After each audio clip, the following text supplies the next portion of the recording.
Jai Hind friends, welcome to my YouTube channel Mr. Solution 164. I am Deepak and today we discuss about the next topic of matrix. So what is the next topic of matrix is हमने previous topic में जो discuss किया था वो था हमारे पास inverse of matrix. How to find the inverse of matrix. हमने वहाँ पे दो मेथड देखे थे, एक इन्वर्स रूल ए इन्वर्स से कैसे सॉल्व करते हैं एंड एक एलिमेंट्री ट्रांसफॉर्मेशन से. नेक्स्ट हम लोग पढ़ेंगे अब रैंक ऑफ मैट्रिक्स किस तरीके से सॉल्व करेंगे. तो रैंक ऑफ मैट्रिक्स निकालने का क्या तरीका है, क्या रैंक ऑफ मैट्रिक्स होता है, किसी भी मैट्रिक्स का कैसे रैंक फाइंड करते हैं, इन सारे चीज़ों पर हम लोग आज बात करेंगे. और इस पर एक आज मेथड देखेंगे जो हमारे पास सबसे इम्पॉर्टेंट मेथड है, एक्लेन फॉर्म ऑफ मैट्रिक्स. ठीक है, तो ये हम लोग देखेंगे. तो पहले हम लोग आते हैं रैंक ऑफ मैट्रिक्स की बात करते हैं. So what is rank of matrix. तो रैंक जो होता है किसी भी मैट्रिक्स का उसको डिनोट किया जाता है किससे, स्मॉल आर से. स्मॉल आर से दिखाते हैं. और रैंक होता क्या है, एटलीस्ट अगर हम लोग बात करें तो at least one non zero minor of order R होना चाहिए. मीन्स अगर कोई भी आपके पास एक मैट्रिक्स हो, जैसे मान लो मैंने एक मैट्रिक्स ले लिया 2 4 3 एंड 4, ये एक मैट्रिक्स है. तो इसकी माइनर की बात करें तो माइनर जो भी होगा इस मैट्रिक्स का, अब मैट्रिक्स का माइनर वो क्या होना चाहिए आपके पास, उसका ऑर्डर क्या मिलना चाहिए हमारे पास, आर होना चाहिए. अगर ऐसा मिलता है 1 0 माइनर होना चाहिए, नॉन जीरो माइनर होना चाहिए, जिसको ऑर्डर क्या मिले, हमें आर मिले. ऐसे ही every minor of A of order higher order of R is 0. और अगर मैं इससे हायर ऑर्डर का माइनर कोई भी एक लूँ इसी सेम मैट्रिक्स का 2 4 3 एंड 4, ये मैंने मान लो एक ऐसा मैट्रिक्स बना दिया जिसमें ये कंटेंट था. अब इसको अगर मैं डिटर्मिनेंट की बात करूँ कि ये हमारे पास आ रहा है आर, मतलब नॉट इक्वल टू क्या आ रहा है आपके पास 0. इट मीन्स अगर मैं इसके हायर ऑर्डर की बात करूंगा तो ये वैल्यू क्या होगी हमारे पास 0. डिटर्मिनेंट ऑफ ए मैट्रिक्स का अगर निकालूं तो वो 0, ये कह रहा है हायर ऑर्डर की बात. और अगर हमारे पास एक मैट्रिक्स है जिसका डिटर्मिनेंट 0 के बराबर नहीं है, इसका मतलब उसका जो माइनर है वो क्या है हमारे पास, कितने ऑर्डर का दे रहा है, और ऑर्डर का दे रहा है. ठीक है, इसको डिनोट कैसे करते हैं, रैंक ऑफ ए से, और इसको स्मॉल आर से दिखाया जाता है, या रैंक रो से भी दिखाते हैं, rho of A is equal to are.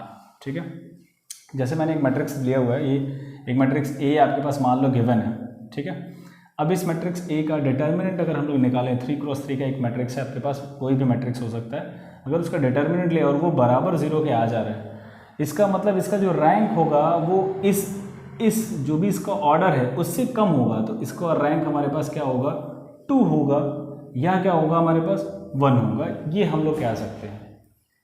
लेकिन अगर हमने निकाला determinant of A, same matrix का डिटर्मिनेंट 3 × 3 का अगर डिटर्मिनेंट निकाला और वो नॉट इक्वल टू 0 आ रहा है, इट मीन्स इसका जो रैंक है हमारे पास मैट्रिक्स का वो क्या मिलेगा, रैंक ऑफ ए किसके इक्वल हो जाएगा हमारे पास 3 की. मतलब जो भी ऑर्डर ऑफ द मैट्रिक्स होगा वही उसका क्या बन जाएगा, रैंक हो जाएगा. ठीक है, अगर 0 के इक्वल आएगा तो रैंक कम हो जाएगा, और अगर 0 के नॉट इक्वल टू आ रहा है, मतलब 0 के बराबर नहीं आ रहा है, तो इसका मतलब रैंक उसका क्या मिलेगा, आपको उतना ही मिलेगा जितना इस मैट्रिक्स का ऑर्डर होगा. ठीक है, सो अगले हम लोग टॉपिक पर आते हैं. ये था रैंक की डेफिनेशन, और वो रैंक की डेफिनेशन में हम लोगों ने रैंक क्या क्या होता है वो देखा. अब उस रैंक को फाइंड कैसे करते हैं बाय द प्रोसीजर हम लोग वो देखेंगे. तो रैंक निकालने का तरीका हमारे पास ये एक डिटर्मिनेंट वाला मेथड है कि आप किसी भी मैट्रिक्स का डिटर्मिनेंट अप्लाई करो और वो 0 के बराबर अगर आ जाता है तो मैट्रिक्स का रैंक उससे कम हो जाएगा, और अगर 0 के बराबर नहीं आता तो मैट्रिक्स का रैंक वही हो जाएगा. ठीक है, एक दूसरा मेथड है हमारे पास echelon form of the matrix. Echelon form किसी मैट्रिक्स का कैसे हम लोग एसएलएन फॉर्म से या एक्लेन फॉर्म से आप मैट्रिक्स का क्या करते हो, रैंक कैसे फाइंड करते हो वो देखेंगे. तो सबसे पहले क्या करना होता है आपको, इसके कुछ रूल्स हैं जिसको आपको बदलने होते हैं मैट्रिक्स को. कोई भी मैट्रिक्स अगर आपके पास मान लो यही मैट्रिक्स गिवन है, तो first non zero entry change करना होता है 1. जो भी फर्स्ट नॉन जीरो एंट्री होगी, जैसे यहाँ पे मान लो आपके पास 2 है, तो इस 2 को हमें किस में चेंज करना पड़ेगा, 1 में चेंज करना होगा. यही हमारे पास कहता है, इसको चेंज करके क्या करना होगा, 1. नेक्स्ट क्या रहा है, every entry below of the first row is 0. जो भी फर्स्ट रो है इसके नीचे की फर्स्ट रो के फर्स्ट एलिमेंट की every entry of the first row and of first element होना चाहिए यहाँ पे. ठीक है, first row of the first element जो भी होगा उसके सारे जो भी नीचे बिलो वाले एंट्रीज होंगे उन सबको क्या करना है, आपको 0 बना देना है. तो पहले इसको 1 करना है और इसके नीचे वाले सबको क्या करना है, आपको 0 बना देना है. फिर नेक्स्ट सिमिलरली ऐसे ही ये प्रोसीजर करते रहना है. And number of 0 of above row is less than the number of the next row. तो नंबर ऑफ जीरो, अब जैसे इसमें मैंने बनाया, अब अगले वाले में क्या करेंगे हम लोग, ये वाले टर्म को देखेंगे, इसको भी आप 1 बना सकते हो या आप ऐसे भी छोड़ दो, लेकिन जितने नंबर ऑफ जीरो इस सेकंड रो में आएंगे, जैसे मान लो 1 0 आया, तो नीचे वाले में कितने जीरो हमें लाने हैं, उससे ज़्यादा जीरो रखने हैं। तो ये कह रहा है कि the number of zero of the above row is less than, हमेशा क्या होगा नेक्स्ट रो से, अगर उससे नीचे वाले रो में आओ तो ऊपर वाला हमेशा उससे क्या करेगा, कम जीरो रखेगा। तो अगर नीचे वाले में 2 मिल रहा है तो ऊपर वाले में 1 मिलेगा, अगर नीचे वाले में 3 मिल रहा है तो ऊपर वाले में 2 मिल सकता है। ठीक है, तो ये वैल्यू हमारे पास इस तरीके से हमें कुछ फॉर्म करना होता है। या आप ऐसे कह सकते हो कि जो भी एसएलएन फॉर्म बनता है वो किस केस में फॉर्म होता है, आपके पास अपर ट्रायंगुलर मैट्रिक्स में फॉर्म होता है। अपर ट्रायंगुलर मैट्रिक्स फॉर्म करते हैं हम लोग, अपर ट्रायंगुलर मैट्रिक्स। ठीक है, अभी बात कर लेंगे हम लोग अपर ट्रायंगुलर मैट्रिक्स को। तो जो रैंक, अब हम लोगों ने ये बना दिया, मतलब अपर ट्रायंगुलर मैट्रिक्स हमने बना दिया, किसी भी मैट्रिक्स को फॉर्म कर दिया एलिमेंट्री रो ट्रांसफॉर्मेशन करके। तो एलिमेंट्री रो ट्रांसफॉर्मेशन करके हमने अपर ट्रायंगुलर मैट्रिक्स तो बना दिया, तो अब रैंक होगा क्या, तो रैंक ऑफ मैट्रिक्स जो होता है वो किसके इक्वल होता है, नंबर ऑफ नॉन जीरो रो। जितने भी नॉन जीरो रो मिलेंगे वो क्या होंगे हमारे पास, अपर ट्रायंगुलर मतलब रैंक ऑफ द मैट्रिक्स कहलाएंगे। जो भी हमारे पास नंबर ऑफ नॉन जीरो रो होंगे वो क्या कहलाएंगे, रैंक ऑफ द मैट्रिक्स कहलाएंगे।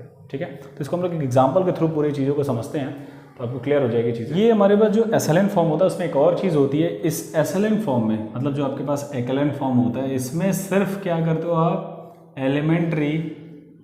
एलिमेंट्री सिर्फ रो ट्रांसफॉर्मेशन आप अप्लाई करते हो। रो ट्रांसफॉर्मेशन, आपको जो ट्रांसफॉर्मेशन अप्लाई करना है वो सिर्फ एलिमेंट्री रो ट्रांसफॉर्मेशन अप्लाई करना है इस एक्एलएन फॉर्म में, और रो ट्रांसफॉर्मेशन से ही हम लोग इसकी वैल्यू को क्या करते हैं, फाइंड करते हैं अपर ट्रायंगुलर मैट्रिक्स में। ठीक है, तो हम लोग रो ट्रांसफॉर्मेशन कैसे करते हैं, क्या चीज़ें होती हैं, वो हम लोग बाय द एग्जाम्पल समझते हैं। तो ये आपके पास है एक मैट्रिक्स फाइंड, जिसको फाइंड करना है एलिमेंट्री रो ट्रांसफॉर्मेशन, इसका क्या निकालना है, रैंक फाइंड करना है। ठीक है, तो क्या ये हमारे पास एक मैट्रिक्स है जिसका हमें एलिमेंट्री रो ट्रांसफॉर्मेशन करके रैंक फाइंड करना है। एलिमेंट्री रो ट्रांसफॉर्मेशन लिखे या लिख दे आपके पास एक्एलएन फॉर्म, ये दोनों में से कोई भी चीज़ लिख दे, इसका मतलब आपको उसको एलिमेंट्री रो ट्रांसफॉर्मेशन से ही सॉल्व करना है। तो सॉल्व करने के लिए क्या करेंगे, सबसे पहला जो रूल आपने लिखा था उसमें पढ़ा था वो क्या था कि फर्स्ट एलिमेंट को आपको 1 करना है, वो पहले से हमारे पास इस प्रॉब्लम में गिवन है 1। तो जो हम लोग सॉल्यूशन स्टार्ट करेंगे उसमें क्या करेंगे, सबसे पहले मैट्रिक्स ए के फर्स्ट एलिमेंट को क्या लिखेंगे, 1 लिखेंगे, तो वो हमारे पास प्रॉब्लम में ही गिवन है 1। तो इसमें हम लोग क्या करेंगे, कुछ नहीं करेंगे, ये ऐसे ही जैसे लिखा हुआ वैसे ही रहेगा। ठीक है, फर्स्ट हमारे पास काम हो गया। दूसरा हमने पढ़ा कि इन सारी वैल्यूज़ को, अब जैसे आपने पढ़ा कि फर्स्ट एलिमेंट को 1 करना होता है और उसके नीचे वाले सारे टर्म को आपको क्या करना होता है, 0 करना होता है। तो इनको 0 करना है पहले एलिमेंट्री रो ट्रांसफॉर्मेशन। तो अगर मैं करूँ रो ट्रांसफॉर्मेशन में R2, क्योंकि जिसमें चेंज करना होता है वो पहले लिखते हैं, इज इक्वल टू क्या हो जाएगा, R2 माइनस 4R1। इसमें अगर मैं 4 का मल्टीप्लाई करके इसके साथ माइनस कर दूँ तो ये वैल्यू 0 हो जाएगी। तो कर लेते हैं हम लोग, क्या मिल जाएगा, ये ट्रांसफॉर्मेशन ए इक्विवेलेंस हो जाएगा 1 माइनस 2 एंड 5। जब हम लोग 4 का मल्टीप्लाई करके माइनस करेंगे तो ये हो जाएगा 0। 4 का मल्टीप्लाई करेंगे तो 8 प्लस 8 हो जाएगा, माइनस करेंगे तो -1। 4 का मल्टीप्लाई करेंगे तो क्या हो जाएगा 20, और 20 माइनस करेंगे तो कितना हो जाएगा -10। ठीक है, एंड नेक्स्ट आपके पास आएगा, अब अगले ट्रांसफॉर्मेशन में नीचे तो कुछ नहीं कर रहा है, ये 3 माइनस 6 एंड 15 आ गया। ओके, अब नेक्स्ट वाले टर्म को भी 0 करना होगा, तो फिर क्या करोगे आप, R3 is equal to R3 minus 3R1 फिर से अप्लाई करोगे, तो क्या हो जाएगी वैल्यू, देखो आप ट्रांसफॉर्मेशन आपको मिल जाएगा 1 माइनस 2 एंड 5। नेक्स्ट 3 का मल्टीप्लाई करके माइनस, पहले तो कुछ नहीं करेंगे इसमें, अगले में 3 का मल्टीप्लाई करके माइनस करेंगे तो 0। 3 का मल्टीप्लाई करके माइनस करेंगे तो ये वाला टर्म क्या हो जाएगा आपके पास 0। 3 का मल्टीप्लाई करके माइनस करेंगे तो ये वाला टर्म क्या हो जाएगा आपके पास 0, हो गया 0। ठीक है, अब आप देख रहे हो कि जो हमने ट्रांसफॉर्मेशन अप्लाई करा उसमें हमने जब फर्स्ट ट्रांसफॉर्मेशन करा तो वैल्यू हमारे पास ये वाला टर्म 0 बना, लेकिन जब सेकंड ट्रांसफॉर्मेशन हमने रो ट्रांसफॉर्मेशन करा तो इससे ये वैल्यू क्या हो गई, पूरी की पूरी 0 हो गई। अब जो अपर ट्रायंगुलर होता है वो होता क्या है, पहले अपर ट्रायंगुलर आप समझ जाओ। अपर ट्रायंगुलर मैट्रिक्स ऐसा ट्रायंगुलर मैट्रिक्स होता है, मैंने आपको पहली क्लास में फॉर्म करा हुआ है कि अपर ट्रायंगुलर क्या होता है। फिर से बता दे रहा हूँ, आपके पास कोई भी मैट्रिक्स जिसमें डायगोनल के ऊपर वाले एलिमेंट तो कुछ भी आए हैं उनसे नहीं लेना देना होता है, लेकिन डायगोनल के नीचे वाले सारे जो मैट्रिक्स के एलिमेंट हो वो क्या होना चाहिए, 0 होना चाहिए। तो ये अपर ट्रायंगुलर मैट्रिक्स फॉर्म होता है, ठीक है। तो ऐसे ही आप देख रहे हो यहाँ पे कि अगर डायगोनल की बात कर लें यहाँ पे, तो इस तरीके से ये इनके नीचे क्या 0 फॉर्म हो रहा है, अगर 4 है तो ये अपर ट्रायंगुलर बन गया, और अपर ट्रायंगुलर बन गया तो एसएलएन फॉर्म कंप्लीट हो गया। और जैसे ही एसएलएन फॉर्म कंप्लीट होता है, या आपने दूसरा रूल उसमें लिखा था कि नंबर ऑफ नॉन जीरो जो रो होने चाहिए नेक्स्ट रो में, मतलब लास्ट में, उसके ऊपर वाले में उससे कम नंबर ऑफ जीरो होने चाहिए, तो बन रहा है हमारे पास। It means it is it complete the echelon form, मतलब एसएलएन फॉर्म क्या हो गया हमारे पास, कंप्लीट हो गया। तो एसएलएन फॉर्म कंप्लीट हो गया, तो रैंक क्या होगा, अब रैंक कैसे निकालते हैं, रैंक ऑफ ए क्या होगा, तो हमने लिखा नंबर ऑफ नॉन जीरो रो, मतलब ऐसा रो जो कि 0 के बराबर ना हो। तो इसमें ये भी नॉन जीरो रो है, ये भी नॉन जीरो रो है। अब नॉन जीरो का क्या मतलब होता है, ये हमारे पास 0 रो है, 0 रो। तो ऐसा रो जिसके सारे एलिमेंट क्या हों 0 होते हैं, वो 0 रो कहलाता है। और ऐसा रो जिसके कम से कम एक एलिमेंट ऐसा हो जो कि 0 के बराबर ना हो, वो नॉन जीरो होता है। तो ये सारे दोनों नॉन जीरो हैं और ये हमारे पास 0 रो है। तो रैंक ऑफ द मैट्रिक्स क्या होता है एसएलएन फॉर्म से, नंबर ऑफ नॉन जीरो रो, ठीक है। तो नॉन जीरो रो, तो रैंक ऑफ मैट्रिक्स रो ए की बात करें तो नंबर ऑफ नॉन जीरो रो हमारे पास कितने हैं, 1 और 2, तो कितना हो जाएगा इसका रैंक, 2 मिल जाएगा हमारे पास। इस मैट्रिक्स का रैंक क्या हो जाएगा, 2 हो जाएगा। तो इस तरीके से हम लोग क्या करते हैं, एसएलएन फॉर्म से रैंक फाइंड करते हैं। तो एक और क्वेश्चन लेते हैं और उससे फिर वापस इससे क्या करते हैं, सॉल्व करते हैं। नेक्स्ट क्वेश्चन है, फिर वही प्रॉब्लम है आपके पास, एलिमेंट्री रो ट्रांसफॉर्मेशन से हमें इसका क्या करना है, रैंक फाइंड करना है, ठीक है। तो हम लोग देखते हैं सबसे पहले क्या करना होता है। तो जैसे मैंने आपको पिछले क्वेश्चन में बताया था कि क्या करना है आपको, फर्स्ट एलिमेंट को 1, तो ये पहले से 1 है, तो ये 1 है, तो हम लोग इसको छोड़ देते हैं ऐसे ही। मैट्रिक्स हमारे पास क्या है, 1 2 -1 एंड 3, 4 1 2 एंड 1, 3 -1 1 एंड 2, 1 2 0 एंड 1, ये हमारे पास एक मैट्रिक्स है, ठीक है। अब आपको क्या करना है, इस मैट्रिक्स के पहले एलिमेंट को 1 करना होता है, ये पहले से गिवन है। अगर नहीं होता 1, मान लो 2 होता, तो हम लोग क्या करते हैं, इसको माइनस करते किसी भी ट्रांसफॉर्मेशन का, मतलब एलिमेंट्री ट्रांसफॉर्मेशन अप्लाई करते, रो ट्रांसफॉर्मेशन, और इसको 1 बनाते, चाहे माइनस करके, या क्या करते इसमें 2 का डिवाइड कर देते अगर 2 होता तो, पर है नहीं, हम लोग 1 है, तो 1 हमारे पास बनाना है, हमारे पास 1 गिवन है। अब क्या करेंगे, नेक्स्ट इन सारे टर्म को आपको क्या करना होगा, 0 करना होगा। तो मैं तीनों के लिए ट्रांसफॉर्मेशन एक साथ यूज़ करूँगा, तो क्या मिलेगा आपके पास, R2 is equal to R2 minus 4R1, R3 is equal to R3 minus 3R1 and R4 is equal to R4 minus R1। ये तीनों ट्रांसफॉर्मेशन हम लोग एक साथ लगाएंगे इस पर, तो जो मैट्रिक्स होगा वो क्या फॉर्म होके मिल जाएगा। अब देखो यहाँ से, अगर मैं इसको इसमें 4 का पहले इसमें मल्टीप्लाई कर लूँ और इसको इसमें से माइनस करूँ, तो ये क्या हो जाएगा, इसमें कुछ नहीं बदलेगा। फर्स्ट एलिमेंट देखो, जिसमें R2 R3 R4 लिखा है, मतलब R2 R3 R4 में चेंज होगा, R1 में कुछ नहीं होगा, तो R1 को मैंने वैसे लिख दिया। 4 का मल्टीप्लाई करके माइनस करो तो क्या मिलेगी वैल्यू, 0। 4 का मल्टीप्लाई करके माइनस करेंगे तो 4 2 8 हो जाएगा, माइनस करेंगे 1 तो मिल जाएगा -7। 4 का मल्टीप्लाई करके माइनस करेंगे तो 4 हो जाएगा, माइनस कर रहे हैं तो प्लस हो जाएगा, तो क्या मिलेगा आपके पास 6। 4 का मल्टीप्लाई करेंगे तो 12 हो जाएगा, माइनस करेंगे तो कितना हो जाएगा 11 माइनस के साथ, ठीक है। नेक्स्ट, अब 3 का मल्टीप्लाई करके माइनस कर रहे हैं तो ये 0। 3 का मल्टीप्लाई करके माइनस करेंगे तो 3 2 जाए कितना हो जाएगा 6, और माइनस करेंगे तो कितना हो जाएगा -7। 3 का मल्टीप्लाई करके माइनस करेंगे तो कितना हो जाएगा हमारे पास, देखो 3 का मल्टीप्लाई करके माइनस कर रहे हैं तो +3 हो जाएगा, मतलब यहाँ पे 3 और 1 4 हो जाएगा। 3 का मल्टीप्लाई करके माइनस कर रहे हैं तो 3 का मल्टीप्लाई करेंगे तो कितना हो जाएगा 6 9, और 9 माइनस कर रहे हैं तो -2 हो जाएगा, तो कितना हो जाएगा -7, ठीक है।